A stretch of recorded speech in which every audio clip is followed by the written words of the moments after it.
அன்பர்கள் அனைவருக்கும் அன்பான இனிய கார்த்திகை திருநாள் நல்வாழ்த்துக்களை தெரிவித்துக் கொள்கிறேன். நம்முடைய உள்ளத்திலே இருக்கக்கூடிய அக இருளையும் புற இருளையும் அகற்றக்கூடிய விதமாக நம்முடைய வாசலிலே திருவிளக்கினை ஏற்றி வைக்கின்றோம். அந்த ஒளியின் பிரகாசம் போல நம்முடைய ஒவ்வொருடைய வாழ்க்கையும் பிரகாசமாயிருக்க எல்லாம் வல்ல முருகப்பெருமானுடைய திருவடிகளை வணங்குகின்றேன். இந்த கார்த்திகை திருநாளிலே முருகனை வளர்த்த அந்த கார்த்திகை பெண்களை பற்றி அறிந்து கொள்வோம். அதை அறிந்து கொள்வதற்கு முன்னால் ராணிப்பால முருகன் யூடியூப் சேனலை சப்ஸ்கிரைப் பண்ணுங்க, பெல் பட்டனை அமுக்குங்க. முருகப்பெருமான் சிவபெருமானுடைய நெற்றிக்கண்ணிலே இருந்து உதித்தவர். சிவபெருமானுடைய 5 முகங்களோடு ஞானியர்களுடைய கண்களுக்கு மட்டுமே தெரியக்கூடியது அந்த 6வது முகமாக இருக்கக்கூடிய அதோ முகம். இந்த 6 முகங்களிலே இருந்து 6 முகங்களிலே இருக்கக்கூடிய நெற்றிக்கண்ணிலே இருந்து நெருப்பு பொறி புறப்பட்டு வருகின்றது. புறப்பட்ட அந்த நெருப்பு பொறி சரவண பொய்கை என்று சொல்லப்படக்கூடிய அந்த பொய்கையிலே இருக்கக்கூடிய 6 தாமரை மலர்களிலும் அந்த அறுமுக கடவுள் 6 குழந்தையாக தோன்றுகின்றார். அன்பர்களே, சரவண பொய்கை என்று சொல்லுகின்ற பொழுது, சரம் என்று சொன்னால் தற்பைப்புல், அந்த தற்பைப்புல்கள் நிறைந்த வனம் என்பதனால அதற்கு சரவண பொய்கை என்கின்ற பெயர் பெற்றது. இந்த அற்புதமான காட்சியை கந்தபுராணத்திலே கச்சியப்ப சிவாச்சாரியார் மிக அழகாக சொல்லுவார். அருவமும் உருவமாகி அநாதையாய் பலவாய் ஒன்றாய் பிரம்மமாய் நின்ற ஜோதி விளம்பதோர் மேனியாக கருணை கூர் முகங்கள் 6 கரங்கள் 12 கொண்டே ஒரு திரு முருகன் வந்தாங்கு உதித்தனன் உலகம் உய்ய. இந்த உலகம் உய்வதற்காக அவதரித்த அந்த முருக கடவுளை வளர்த்தெடுத்த பால் கொடுத்து தாளாட்டி சீராட்டி வளர்க்கக்கூடிய பெரும் பாக்கியத்தை எத்தனை பிறவிகள் தவத்தின் வாயிலாக இந்த கார்த்திகை பெண்கள் பெற்றார்களோ என்பதை நாம் நினைக்கின்ற பொழுது உண்மையிலே உள்ளம் உருகுகின்றது.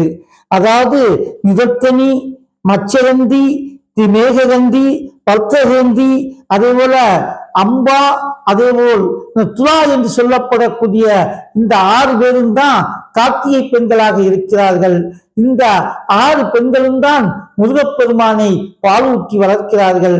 அந்த முருகப்பெருமானுடைய வாயிலே இருந்து விழுந்த அந்த பாலினை குடித்து அந்த அஷ்ட வசுக்களும் சாப விமோசனம் பெறுகிறார்கள். அப்படி முருகப்பெருமானை கார்த்திகை பெண்கள் வளர்க்கிறார்கள். சிவபெருமானும் பார்வதியும் வருகிறார்கள்.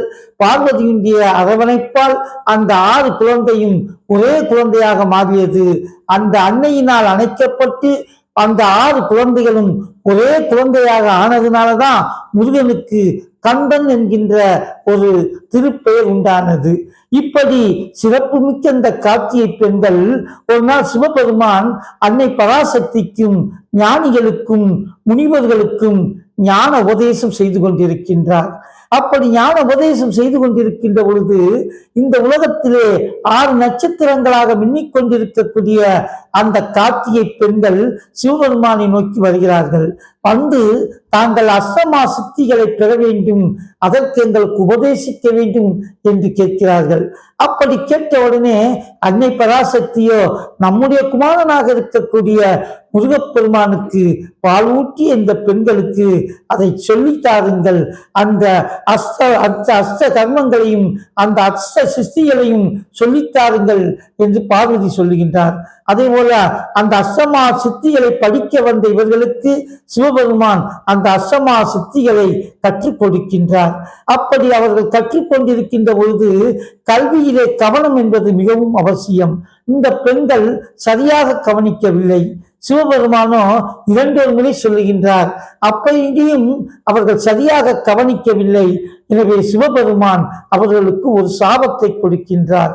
அதாவது கல்வியை கற்கின்ற பொழுது மனம் ஒருமித்து அந்த ஆசிரியர்வால் இல்லாமல் கல்லாக வேறு ஏதேனும் சிந்தித்துக் கொண்டிருந்ததுனால நீங்க 6 பேரும் பூலோகத்திலே கல்லாக பிறப்பீர்கள் என்று சிவபெருமான் சாபமிடுகின்றார். அப்படி நீங்கள் கல்லாக 1000 ஆண்டுகள் இருக்கின்ற பொழுது நானே வந்து உங்களுக்கு அங்கே சாப விமோசனம் தருவேன் என்று சொல்லுகிறார். அதன் அடிப்படையிலே இந்த 6 கார்த்திகை பெண்களும் 6 கற்களாக பாறைகளாக ஒரு இடத்திலே இருக்கின்றது. அந்த பாதைகளுக்கு நடுவினிலே ஒரு மிகப்பெரிய ஆலமரம் ஒன்று விழுகின்றது. அந்த ஆலமரம் விழுதுவிட்டு அந்த ஆலமரத்தில் இருக்கக்கூடிய பழங்கள் எல்லாம் இந்த 6 கற்களையும் அந்த 6 கார்த்திகை பெண்களாக திகழக்கூடிய அந்த 6 கற்களையும் மறைத்து விடுகின்றது. இப்படி நாட்கள் பல ஓடியது. 1000 ஆண்டுகள் வந்தது. கழித்த உடனே சிவபெருமான் இவர்களுக்கு பாவ விமோசனம் தருவதற்காக வருகின்றார். வந்தவருடைய திருவடி பட்டவுடனே அந்த ஆலம்பலங்கள் எல்லாம் அப்படியே விலகியது. சிவபெருமானுடைய திருவடி பட்டவுடனே இந்த கல்லாக இருந்த அந்த 6 பெண்களும் அந்த பெண்களாக மாறினார்கள். அப்படி மாறி சிவபெருமானுடைய திருவடிகளை வணங்கினார்கள். வணங்கிய உடனே வாருங்கள், உங்களுக்கு அஷ்டமாசக்திகளை நான் கற்றுத்தருகிறேன் என்று சொன்னார். அப்ப இந்த பெண்கள் சொன்னார்கள், சிவபெருமானே, அஷ்டமாசக்திகளுக்கு தலைவராக இருக்கக்கூடியவர் நீங்கள் தான். உங்களுடைய திருவருளையும் உங்களை நேரில் பார்க்கக்கூடிய பாக்கியத்தையும் பெற்ற பிறகு எங்களுக்கு அஷ்டமாசக்திகள் தேவையில்லை என்று சொன்னார்களாம். சொன்ன உடனே சிவபெருமான் சொன்னாரா, அப்படி என்றால் உங்களுக்கு அஷ்டமாசக்திகளுடைய பெருமைகளை சொல்கிறேன் என்று சொன்னார்களாம். அப்படி சிவபெருமான் குருவின் வடிவத்திலே இருந்து இந்த கார்த்திகை பெண்களுக்கு அந்த அஷ்டமா சித்திகளை கற்றுக் கொடுத்த அதனுடைய பெருமைகளை விளக்கிய இடம்தான் பட்டமங்கலம். அந்த பட்டமங்கலத்திலே தான் இந்த கார்த்திகை பெண்கள் 6 பேரும் கல்லாக இருந்தார்கள்.